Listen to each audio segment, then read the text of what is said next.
السلام علیکم ورحمۃ اللہ وبرکاتہ۔ بہلول دانہ میں آپ سب کا خوش آمدید۔ گزشتہ روز آپ سے بہلول کے کچھ واقعات شیئر کیے تھے، اور جیسا کہ ہارون ان واقعات کو سن کے محظوظ ہو رہا تھا، اتنے میں ایک اور مشیر نے تذکرہ کیا کہ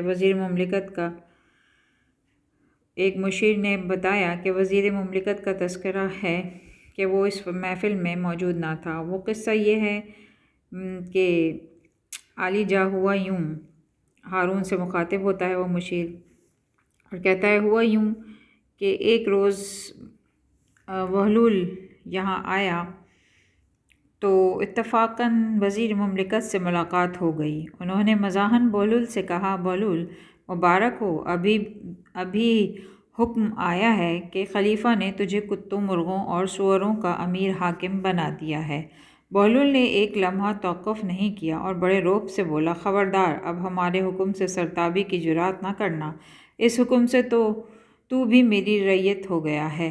اس نے یہ بات اتنی بے ساختگی سے کہی کہ وہاں موجود کوئی بھی اپنی ہنسی پر قابو نہیں پا سکا اور وزیر مملکت کو وہاں سے ٹلتے ہی بنی۔ ہارون ہنسنے لگا تو اس کے خوشگوار مزاج سے شیف پا کر مشیر کہ کسی حاسد نے موقع غنیمت جان کر کہا، عالی جا، مشیر صاحب نے وزیر مملکت کا واقعہ تو بیان کر دیا، لیکن ذرا ان سے بھی تو پوچھئے کہ پچھلے ہفتے حضرت بہلول نے ان کے ساتھ کیا کیا۔ ہارون نے اس کی جانب دیکھا، بولو کیا ہوا تھا؟ وہ خفیف سا ہو گیا اور اس شخص پر قہر آلود نگاہ ڈال کر بولا، ذل الہی، حاسدوں کا کام دوسروں کو نیچا دکھانا ہے۔ تم نے وزیر مملکت کے ساتھ جو کچھ کیا ہے اس کا نشانہ تمہاری اپنی ذات بھی بن گئی ہے۔ فوراً وہ قصہ بیان کرو۔ ہارون نے سرزنش کی، سرتابی کی مجال کس میں تھی؟ وہ خجل سا ہو کر اپنا قصہ اپنے آپ ہی بیان کرنے لگا۔ کہنے لگا، علی جا، اس روز میں نے کھانے کے ساتھ پنیر بھی کھایا تھا، شاید اس کا کوئی ریزہ میری داڑھی میں بھی اٹکا رہ گیا، لیکن مجھے اس کی خبر نہیں تھی۔ شومئی قسمت کے بہلول اس طرف آ نکلا اور مجھ سے پوچھنے لگا کہ مشیر صاحب، آج آپ نے ناشتے میں کیا تناول فرمایا ہے؟ میں نے ہنسی ہنسی میں کہہ دیا کہ میں نے کبوتر کھایا ہے۔ تو وہ کہنے لگا، تبھی اس کی بیٹ آپ کے ریشے مبارک میں اٹکی ہوئی نظر آ رہی ہے۔ ہارون بے ساختہ ہنس پڑا، واللہ کیسا مسخرہ ہے یہ بہلول، کل اسے دربار میں طلب کرو، ہم خود اس سے بات کریں گے۔ اگلے روز بہلول دربار میں حاضر تھا۔ ہارون اپنے زرنگار تخت پر شاہی لباس پہنے بڑی تمکنت سے بیٹھا ہوا تھا۔ بہلول اپنی بوسیدہ پوشاک اور پیوند لگی گلری کے ساتھ اس کے حضور پیش کیا گیا۔ ہارون نے ایک قہر آلود نگاہ اس پر ڈالی اور خشمگین لہجے میں بولا، بہلول، لو، بہت ہوشیار بنتا ہے، لیکن ہمیں پتہ چلا ہے کہ تو حکومت کے باغی موسیٰ ابن جعفر علیہ السلام کے دوست داروں میں سے ہے۔ انہی کے حکم پر تو دیوانہ بنا ہوا ہے تاکہ عوام کو ان کی طرف متوجہ کر کے ہماری حکومت کا تختہ الٹ دے۔ تو سمجھتا ہے کہ پاگل ہونے کی وجہ سے تیری کچھ پوچھ گچھ نہیں ہوگی، لیکن یاد رکھ کہ حکومت تیری طرف سے غافل نہیں ہے، تیری سب سرگرمیوں کی خبر ہمیں برابر ملتی ہے۔ بہلول نے مضحکہ خیز صورت بنائی، ظاہر ہے کہ تمہارے نمک حلال شکاری کتے صحیح اطلاع ہی لے کر آئے ہوں گے۔ اب خلیفہ مجھ سے کیسا سلوک کریں گے؟ بھرے دربار میں مذاق اڑانے پر ہارون کو اور طیش آیا۔ تمہیں ایسا سبق سکھایا جائے گا کہ تم دوسروں کے لیے نمونہ عبرت بن جاؤ گے، اس نے غصے سے کہا اور اپنے غلام کو پکارا، مسرور لے جاؤ اس گستاخ کو، اس کے کپڑے اتار لو اور اس پر گدھے کا پالان ڈال دو، اس کے منہ میں لگام دو، اسے محل اور حرم سرا میں پھراؤ اور اس کے بعد میرے سامنے اس کا سر پرغرور اڑا دو۔ دربار میں سناٹا چھا گیا، درباری ہیبت شاہی سے کانپ گئے، لیکن بہلول شان بے نیازی سے کھڑا مسکراتا رہا۔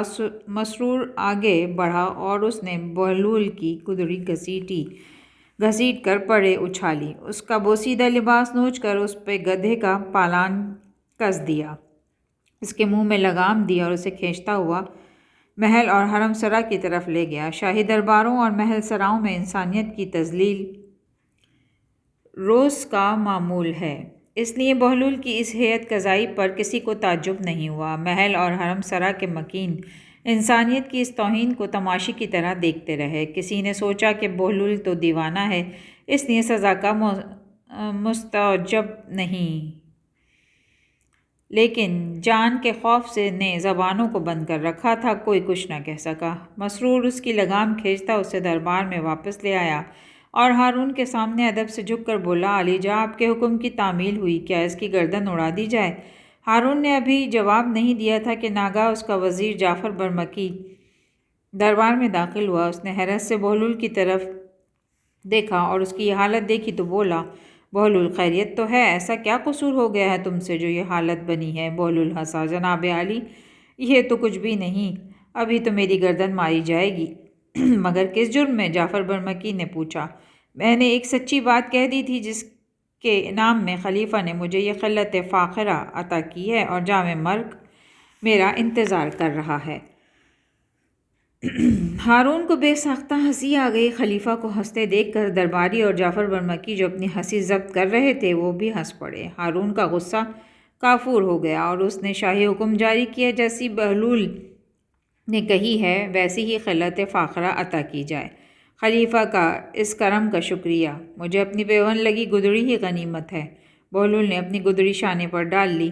بہلول کو درہم و دینار عطا کیے جائیں۔ شاہی فرمان جاری ہوا، نہیں، مجھے اہل جہنم کی پیشانیوں اور پشتوں پر لگنے والی مہروں کی ضرورت نہیں۔ بہلول چلنے پر تیار ہو گیا۔ ہارون نے اسے روکا، بہلول، اگر تم اس انعام و اکرام کو اپنے استعمال میں نہیں لانا چاہتے تو غریبوں اور محتاجوں میں بانٹ دینا، ان کا بھلا ہو جائے گا۔ بہلول رک گیا اور اس نے رقم کی تھیلیاں غلام سے لے لیں۔ چند قدم چلا اور رک گیا، کچھ سوچنے لگا، پھر آگے بڑھا اور رک گیا، پھر کچھ اور سوچا اور واپس پلٹ آیا۔ اس نے رقم کی تھیلیاں ہارون کے سامنے ڈھیر کر دیں اور بولا، ہارون، میں نے بہت سوچا ہے کہ ان اشرفیوں کی سب سے زیادہ ضرورت کس کو ہے، لیکن مجھے تجھ سے زیادہ مستحق اور کوئی نظر نہیں آیا۔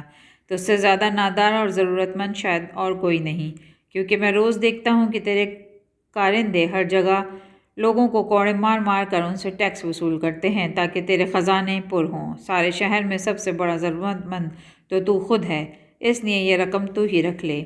خلیفہ دم بخود رہ گیا۔ اہل دربار سناٹے میں آ گئے۔ بہلول کے انجام کا سوچ کر ان کے رونگٹے کھڑے ہو گئے، لیکن بہلول اطمینان سے چل کھڑا ہوا۔ روکو، روکو اس دیوانے کو، روکو! اچانک خلیفہ ہارون کی آواز گونجی۔